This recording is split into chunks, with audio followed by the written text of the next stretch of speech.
My biggest fear was dying under anesthesia, trying to prevent a disease I don't have yet. And just that was in a loop in my head that I just kept having. Welcome to Hey Awesome Girl with Tivi Jones. Every week we interview amazing boss babes in tech, medicine, law, entrepreneurship, entertainment, parenting, and more. About their lives, their goals, their why, in order to discover how every day they're working to add more pleasure, ease, and abundance in their orbit. Ooh, hold up. We gotta unpack that. This show is part business advice, part life coaching, part real talk with girlfriends. See how she be coaching me? If you're looking for a show that's real and relatable, but also inspiring at the same time, this is the one for you. I'm your host. I'm Tivi Jones. I'm founder and CEO of the creative agency Hey Awesome Girl. I'm dog mom to Olivia, the cutest little dog on earth. And I am someone who loves a good true crime podcast. Honestly, anything from Wondery or Dateline is my shit. Okay.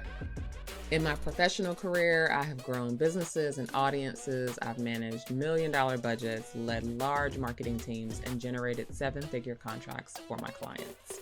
On this show, I talk to other boss babes as we figure out how to have more pleasure, ease, and abundance in our lives, which is so necessary. Today, you'll meet Keia Miller, who is a counsel with the Department of Veterans Affairs, certified equal employment opportunity investigator, and a breast cancer previvor. In this episode, we talk about what it takes to become and work as a lawyer, and more importantly, I believe, we delve into her breast cancer previvor journey. We talk about how to cope with grief, how to find strength in unexpected places. It's a very touching and emotional episode, but I also hope that it delivers inspiration to you because I cried. I'm not even gonna lie. Somebody was cutting onions while we were filming. Hi, Keia. Welcome to the show. Hey, Tivi. Thank you so much for having me. So I know you. I'm very familiar with you over the past almost 20 years. Yeah, but for folks who don't know you, tell us who you are, what you do, all that good stuff. Hi. Okay. My name is Keia. I'm an attorney. I live here in Raleigh, North Carolina. I grew up in a small town called Hiddenite, North Carolina, that no one has ever heard of. But yeah, I spend my days working for the Department of Veterans Affairs, and I love what I do. Well, tell me about how your career started, and how it's developed over the years. Obviously, as a lawyer, there's a path to get to being a lawyer. How did that start? How did it go? Tell me about that process. Well, if I'm honest, right after I graduated from law school, my career path was not ideal. The economy was just not great. It was really hard to find jobs. So I ended up doing contract work, or most attorneys would call it document review work, for almost 5 years. And that was just not what I had planned or had in mind, because there's a bit of a stigma when it comes to that, because, you know, a lot of attorneys might think it's not a real job. But so after I did that for 5 years, I ended up moving to DC, and I got a job with a company that had created an e-discovery platform. And so I did that for a year. What does that mean? So that e-discovery platforms, so a lot of large lawsuits, and this relates back to document review, there's just a lot of files and documents to go through. So they create these platforms where everything can be uploaded electronically. You can review it, tag it with, like relevancy, what's privileged, things like that. So this company I had worked for a year in DC had created a platform to handle those types of cases. So then after that, I ended up getting a job with the Social Security Administration. And then I was there for a year, and then I ended up going over to the Board of Appeals with the Department of Veterans Affairs. And that's where I've been since 2016. Okay. What does your work actually entail? What is the day-to-day like? Yeah, so with the Board of Appeals, what I do is I essentially write decisions determining whether or not a veteran who has applied for disability benefits is going to receive them or not. So I spend my days going through case files for veterans, looking through all of their medical documents and their military personnel documents, and just, seeing if what they're saying, what particular ailment they're saying was related to their time in the military service, if based on the facts and the law they are, deserving of or should be awarded disability benefits. So I spend my days writing here at home because I get to work remotely. So that just seems like such a heavy burden, like that, like making those determinations on a day-to-day basis. How do you find balance? That seems like such a serious thing to do every day. Like, how do you find balance between doing that very serious work and like just staying sane in a pandemic? Oh, child. I think for me, I kind of always knew that I was going to end up, or I wanted to be in some type of job that allowed me to be a public servant. So for me, it feels like an honor to get to be the person who goes through these files and gives these veterans an answer, because sometimes it can take quite a long time, and I know that I'm going to be thorough. So there have been a few files where I still remember certain things, of what they went through during wartime or afterwards. There are a lot of veterans who are suffering with PTSD, so there are some times that it does stick out to me and it lingers, but mostly it just feels like a privilege. That's how I view it. I don't find it to be burdensome or too heavy at all. So that's beautiful. So I know a little bit about your law school journey. Do you have any advice or lessons for prospective law school students who, might be considering law as a career? Oh, goodness. Be very sure that it's what you want to do, because law school is probably one of the hardest things I've ever done in life. It's just, it was very intense.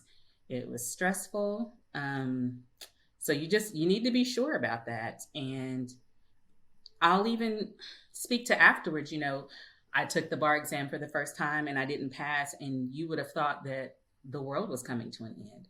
And so I'm 10 years out from that now, but in the moment it felt like the biggest thing that could ever happen to me. But now I realize, it's okay. Like, you're not going to be perfect at everything. There are going to be times that, you're disappointed in, your performance or yourself and like how something turns out, but it doesn't mean you're a failure. It doesn't mean that you're not worthy, or it doesn't mean that you've made a wrong choice. Like, because there was a moment where I was like, should I have even tried to be a lawyer? Because I, failed the bar, but you try again. You just I think you just need to be sure that it's what you want and that you're not going to give up on it. Yeah. How does the culture of law contribute to those feelings of feeling like a failure? Do you think it's more internal? Do you think it's systemic? Like, what's the root of those feelings? Oh, goodness. That's a heavy question. So even in law school, it's just so competitive. And at least in my experience, and I think a lot of attorneys would agree, like you're taught to believe that you need to be on top, and if you're not, then you're less than. And but the reality is, but so many people can possibly be on top. Like, there's just not room for everybody. Right. Everybody can't be number one, right?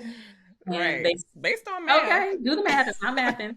And then just like the type of jobs that you're supposed to get, you're supposed to want to work in big law firm. At least that's what they kind of push on you. Get a big an attorney job or associate job in a big firm and make all the money. That's not going to be the case for everybody, and that's okay.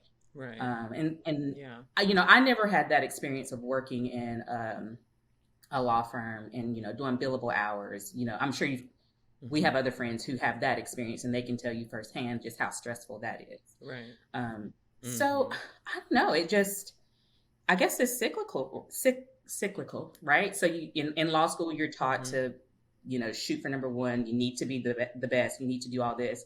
Then you get out and you become an attorney, and you're on that same, like, I don't know, hamster wheel in a sense. And it just keeps going. I don't know what would break that cycle. Yeah. Yeah, I mean, that makes me think about the mental health toll because, I was married to someone who's a doctor and we have a lot of lawyers in our space. And just like the stats on like the mental health toll, relationship toll in relationships, in friendships, families where doctors and lawyers are. How do you like what are some of your like go-to mental health practices and self-care practices to balance some of the stress? Therapy. Okay, plus one for Okay. therapy. Everybody get a Everybody therapist. needs to go to therapy. Seriously, I wish I had started going to therapy 10 years before I actually did. Like, I should have been in Same therapy in here. law school. Because it's just, I should have been in therapy as a kid. okay. It's just a lot to navigate. Yeah. Life is interesting. So for me, yeah, therapy. And of course, like I mentioned, I can't say that I've had that stressful associate attorney lifestyle. I've never experienced that. So I guess a benefit of working for the government is it is a little less stressful. I do know that my day Mm. is going to end around 6:30, and at that I'm only working 4 days a week. So that's Okay. Sound like you winning to I me. mean it feels like a win to me as well. So I mean, because I mean, it's what I want to do. It's what I enjoy doing. So, Yeah. just Yeah. the working for the government has definitely been a great way to balance out like my work and my regular life. Um, Mhm. but I believe your question was how else do I? Yeah, like any self-care practices that you recommend. I mean, obviously we said therapy, Yeah. but how else do you pour into yourself? Well, some of this probably came up during the pandemic and not necessarily related to work, but just you're here alone and you can't see your friends and you start to realize like I'm feeling a little bummy. Like, I'm not really doing much with myself. So I started a skincare routine. I just love going through that every day. Something about it feels Yeah. relaxing. Waking up every morning and putting on earrings. Like it's small, but it just makes me feel a little more Yep. human, especially since I do work from home full time alone. Um, what else do I do? Oh, I like to put on perfume every day. Just a nice Yes. little way to make myself You're smelling like a feel rich lady around used the to it. house. Like, smells like luxury in Yeah, here in these sweatpants. exactly. I might be in these same leggings from 2 days ago, but it's fine. I smell All good. right. That's fine. I smell great. Yeah. And then just other little things like taking myself out for little adventures or little dates. Like I'll go to the Mm-hmm. ballet or go see a show or go to the museum. Small things like that, just to you know keep a little bit of pleasure in my life. I love that. I love that. And that's one thing. That's one thing I'll say about Keia Miller. She gonna take herself I'm out. gonna go somewhere. Okay. You go somewhere. You are going somewhere in all the Okay. ways, sis. I wanna shift gears a little bit. I know I've been privy to your Previber Mm-hmm. journey, and that was something that I had to learn as you were going through it. So, what is a Previber, and talk to me about your experience with that. Okay. I'm sure there's a more official definition out there, but from what I understand and what I've learned, a previvor is someone who has a genetic disposition for cancer, and I believe previvor applies to someone who has not yet made a decision to maybe reduce that risk of getting cancer, and someone who has undergone like a surgical procedure to reduce the risk. So Mm-hmm. that's a Mm-hmm. previvor. Okay, and talk to me about your Previber Sure. experience. So it all started in, I believe it was 2018. I was just at a annual gynecologist appointment, and I was paired with a doctor I hadn't been with before, and she was just looking through my chart, and she saw my family history of breast cancer, and she was like, "Oh, have you ever had genetic testing done?" And I was like, "No, I don't know what that is." And she was like, "Well, given the amount of cancer on both sides of your family, we should probably get a test done. We'll just see what the results are." And I was like, "Okay, fine." I didn't even think much about it. So then a few weeks later, the test results come back, and I was positive for a gene called PALB2. And so that basically means that I have a genetic mutation that predisposes me to breast cancer, ovarian cancer, and pancreatic cancer. But for us, us mean myself and my doctor, we were mostly concerned with the breast cancer because my mom has had it twice, and it has just been all up and through my dad's side of the family. So basically, the decision at that point was to monitor every 6 months, and that would mean alternating between an MRI or a mammogram every 6 months for the rest of my life is basically what it was going to mean. And so I did that for a couple of years. I started while I was still living, in the DMV area. Then when I moved to Raleigh, I got paired with a doctor at the UNC Breast Cancer Clinic. And she just spoke to me a little more about the option of having surgery, just doing the preventive double mastectomy. And I had to sit with it for a moment because I'm like, that's a big deal. Like, I think at the time I was 30, 35, 36. And, but I decided I would rather do that because going every 6 months to get an MRI or a mammogram and just waiting to see if this is going to be the one where the cancer is there, I just couldn't. It just felt like it was too heavy. It was too much anxiety. So I made the choice to schedule the surgery and just have my breasts removed and essentially cut my risk of breast cancer down to less than 5% at this point. Yeah. Yeah. Wow. And you were there the whole time from the very beginning to the end. I was. And honestly, it was an honor and a privilege to support you. Let me get my tissue. No. Because these eyes are playing with me. I'm trying not to. I'm not trying. Shut it down. Yeah, it's okay. I get it though. It was a lot. It is a lot. I mean, and I know it was a lot for you. If you feel comfortable sharing, like, just some of the feelings, emotions, fears that you had during that time, because I mean, obviously as Black women, breast cancer is rampant in our community, and our rates of death and severe illness are a lot higher than our white counterparts. And so just talk to me about like the emotional toll and the emotional journey of that experience. Yeah, so you're exactly right about Black women and their breast cancer risk. And so one of the things that I noticed when I was just hunting for information and other people who had made the decision to have preventive surgery, I didn't see a lot of Black and brown women on any or on social media platforms. There were a few, and I was grateful to find them, but mostly it was white women. So that just made me wonder if Black women are even if they even know to consider genetic testing. Even for myself, at the point that this particular doctor recommended it to me, I had been giving the same family history for almost 10 years and nobody had ever said anything. So it kind of made me wonder, I'm paired with this new doctor. She happens to be a woman of color. Is that why it even happened? Is that why she even suggested it? So the emotional journey, I won't say it was easy deciding to have the surgery, but of everything that came after, that was probably the easiest part, because the anticipation and just the waiting for the surgery dates, I have never felt crazier in my life. Like, I was so anxious because I'd never had a surgery before.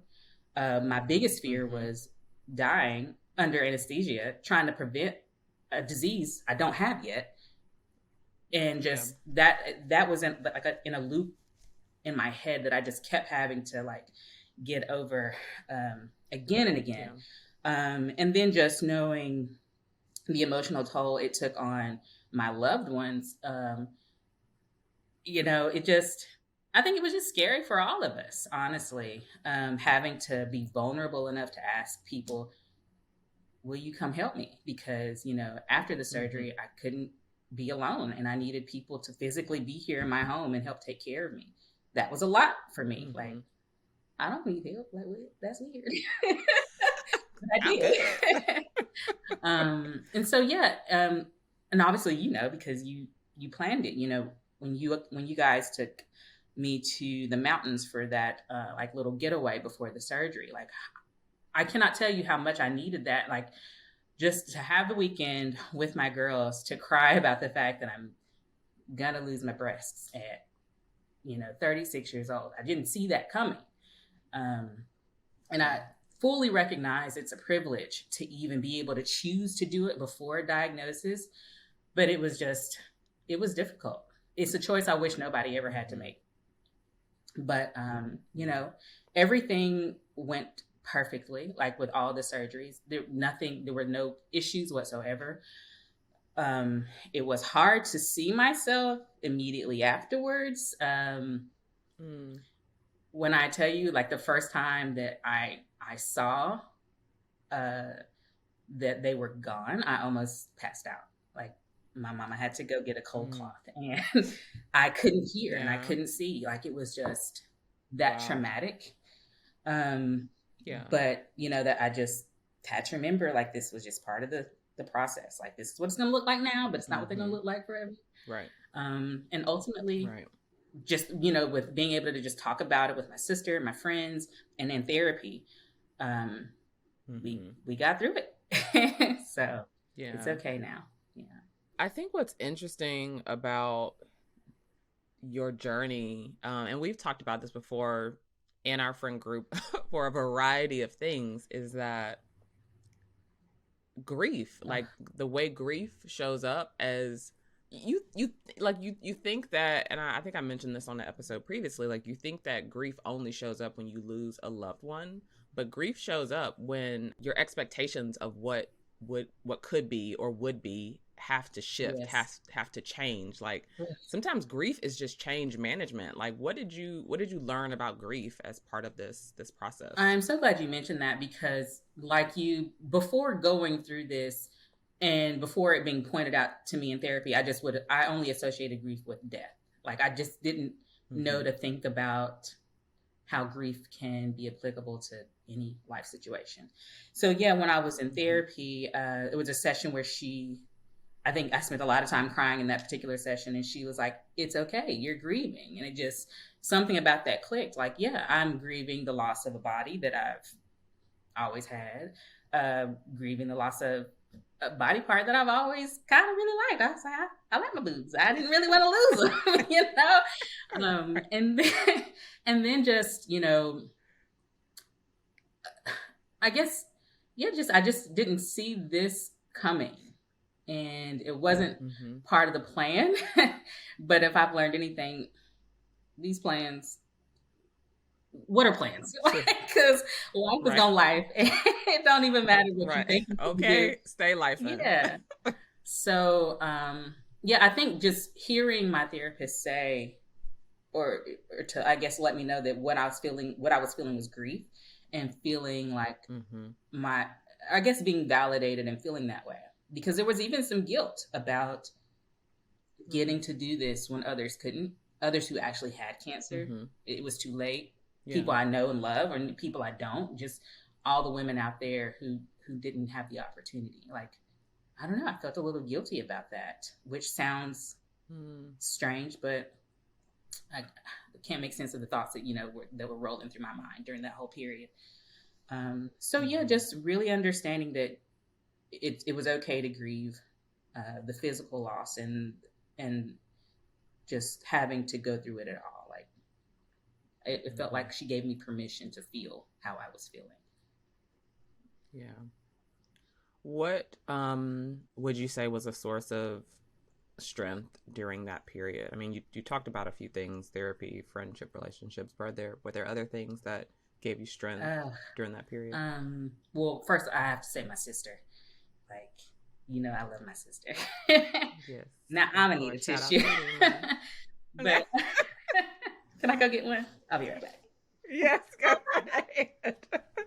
This is real life right now. Okay. Okay, sorry. It's okay. We be crying. Yes. Because it was a lot. She's a wife, she's a mom, and she has the same genetic mutation. So here she is watching me and listening to me go through all my fears and still showing up to support me, um, even though this is her life too, essentially, you know? Yeah. And I feel like that was probably a lot. But she's just such a great person. You know her, you know that.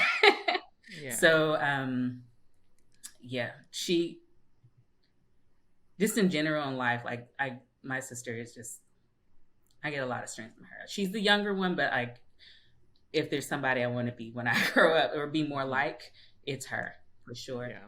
She's very sage. Like she has a very sage Right, she just energy been to like her. her little mouse voice. So love her. And then of course you guys, you being you and my girlfriends, like if there is something I know for sure about this life, it is that one of my biggest blessings has been my friends. Like y'all are just phenomenal human beings, and the way y'all just showed up and showed out for me, like y'all want. There's just no words. I can't even put into words what it meant. Like knowing that I had y'all support and y'all being there for me, it just meant a lot, and it always will. Yeah. What else did I gather strength from?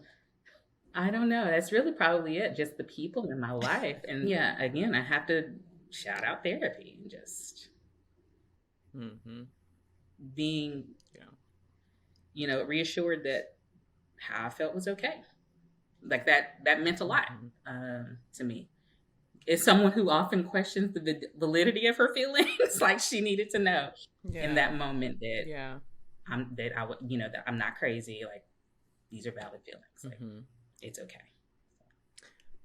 I mean, it makes me wonder, like, because I do that a lot too, like question, I shouldn't feel this way. Like, I should be grateful. Yeah. Like, I should. Like, where do you think that comes from? Like, legit question. How, like, why are we like this? Girl, I can only attribute it to how we were raised. I mean, yeah. And that's no shade to my parents at all. Like, I think, they were doing what they were taught. And a lot of times that meant suck it up and go be happy. And nothing's wrong with you. Go pray about it. Like, right. Just not really getting to always express yourself, I think will cause you to question, should you even feel that way? And then can you tell somebody about it? Like, can you is it okay to share that? Like, no, because you're supposed to, be a certain way. So, yeah. Well, I mean, I think it's worth acknowledging, obviously we live in the South. We're Black women. We are a result of a legacy of slavery and systemic injustices. And I do think when I compare my plight to the plight of my great-grandmother, my grandmother, my mother, my great-great-grandmother, great-great-great-grandmother who was a slave, like, I don't really have too much to complain about. But in, 21st century, as a Black woman, as a professional, we have our own burdens to carry. Yeah. And so I think we do ourselves a disservice if we continue to compare our plight to the folks who came before us. And one thing that particularly stands out for me is the idea of pleasure, ease, and abundance. Like those are, like, that's part of the Hey Awesome Girl framework. I try to model my business and my life to get closer to just having more pleasure, ease, and abundance. And I know 100%, like, my great grandma won't think about no pleasure, ease, and abundance. She was trying to stay alive, trying to keep food on the table, trying to keep these kids safe, trying to deal with the racist and gendered financial woes of the 20th century. Yeah. I think there's so much layering there, but I do want to just highlight for this group, pleasure, ease, and abundance in your life. Keia, I know we talked a little bit about self-care, but how are you cultivating pleasure, ease, and abundance in your life? Either one or multiple of those things? Like, what does that look like for you? Okay. Before I answer that, though, it just occurred to me how wild it is that our baseline for comparing whether our feelings are valid is slavery. Like, you know what I'm saying? Like, we should not even. Okay. So even though I completely. But that's the Right, legacy of it, exactly. though, Like, right? Like, we weren't people. right, Like, our feelings weren't valid. exactly. I don't know. Just for the first time, I was like, yeah, maybe we should not even have to have that comparison because it should not have been a thing. But anyway, Yeah. how am I cultivating ease Right. and pleasure? Again, I guess relate this back to the beginning of the pandemic. When we, were told like to avoid going to the stores and like ordering your groceries and stuff. I haven't stopped. I've been ordering my groceries for 2 years now. Like, and I will. It's nice. I love it. Like, run me my food. Yeah, like I will be completely free and could very well go to the grocery store. I'm not going. I'm going to put it in the app and I'm going to let somebody else do it because I would rather sit here and, I don't know, watch TV because I need to rest and relax. You know what I'm saying? Yes, outsourcing. Exactly. Yes. So we're outsourcing still and we don't plan to stop. Another thing, so as someone so in addition to my regular job with the VA, I also do, some contract work on the side with EEO claims. And can you explain that for folks who don't know? Oh, sorry. So EEO, equal employment opportunity. Yes. So I've been a certified investigator for a few years now, and I also write final agency decisions regarding EEO claims, and that's when someone is alleging discrimination based on like sex, race, age, some other categories. So between that and my normal work, I can very well get caught up in just working all the time because there's always something to do. I had put in my calendar like once a week I do something to just get away from my laptops, and if it's just sitting on the couch and just watching a movie, just making sure I carve out some time to get away from these screens because I will feel like I have to work all the time if I don't do that. Taking walks. Now, the last few weeks haven't been as good about that, but like I try to get outside and get some sun and take my walks, and I just find that is, I think, just a healthy way to live in general. Just to be outdoors for a little while more often. So I guess those are some of the ways I'm bringing some pleasure and ease in my life. I love that. What are you looking forward to over the next 12 months? Well, I bought a house, so I'm waiting for that. It won't be ready until. Oh wait, hold on. Okay.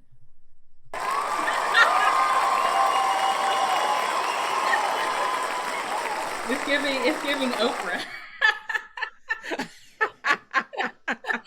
I also got this one for you. Come on, laugh back. I could not with you. I have too much. I have too much fun with these things. Okay, bought a house. Yeah, bought a house. But it'll be some months before it's ready. But in the meantime, my goal and my idea is to do some traveling. Well, as you know, we're taking a big trip to Greece. Can't wait for you know I can't do that. You're always just showing off with your little tongue pop. When's that? Now I got that black girl gene. I got that. It missed me. So aside from the trip to Greece, I want to try to do some more traveling just around the country, just to see some cities I've always wanted to go to.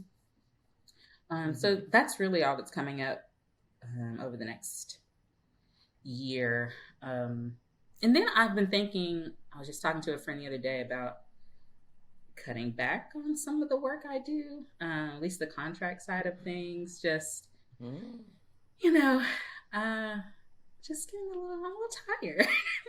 So it's got me wondering, like, maybe it's time to reel back and, reassess. So that's what the year ahead is looking like for me. I love it. I look forward to being a spectator and in some ways a participant. Of course. So, yeah, thank you so much for joining me today. Where can folks find you online if they want to learn more about you, follow your Previber journey? I am on LinkedIn under my name, Keia Miller, and you can find me on Instagram at Keia Faye. That's KeiaFaye. So that's where I am. Awesome. And we will add links to those profiles in the description for this show below. Thank you so much for joining me today, Keia. It's always a pleasure for me to talk to you. All right, well, I will see you next time.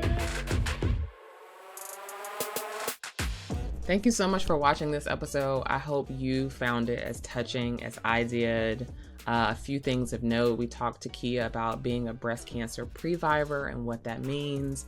We talked to her about surviving law school and being a lawyer and how sometimes your expectation of your career doesn't always match what it ends up being, but sometimes that can be a very, very beautiful thing. We also talked about unconventional self-care tips. I love some of the things that Keia shared, and I hope that you'll consider incorporating some of those ideas or other ideas into your self-care practice because, as you know, pleasure, ease, and abundance definitely matters to us at Hey Awesome Girl, and it's part of our mission. And so I'm going to continue to remind you to incorporate those things into your life. Once again, I'm Tivi Jones, founder and CEO of the creative studio Hey Awesome Girl, recording from my home office. As a reminder, Hey Awesome Girl's social mission is to celebrate and empower women, especially women of color. We believe digital entrepreneurship is a resource to increase confidence, close racial and gender wealth gaps, and provide a means of freedom for women all over the world. Because as we like to say, empowered women empower women, and that's exactly what we're trying to do with this show. Until the next episode comes out, please go to our website, heyawesomegirl.com, to join our email list and to learn about all our special resources and goodies and extras that we provide only to people who sign up on our email list. Don't forget to be kind to yourself. Please take care of yourself. And until I see you next time, please don't forget to be awesome. So it's me again, just jumping back on to share a special resource with you. So I know I talk a lot about our pleasure, ease, and abundance framework that we use at Hey Awesome Girl, but maybe you aren't quite sure what that means and how you can incorporate that into your life. Well, we have a free resource for you that can help with that. It's our Pleasure, Ease, and Abundance playbook. In this playbook, I outline the 9 elements of pleasure, ease, and abundance you need to consider to help you create a life that is fun, fabulous, and free. I walk you through journal prompts, I share resources, and give you some actionable steps you can take to get you further away from stress, exhaustion, and being broke. To download this free playbook, go to heyawesomegirl.com/framework, enter your email address, and we'll send it right over to you. That's heyawesomegirl.com/framework to download your free playbook today.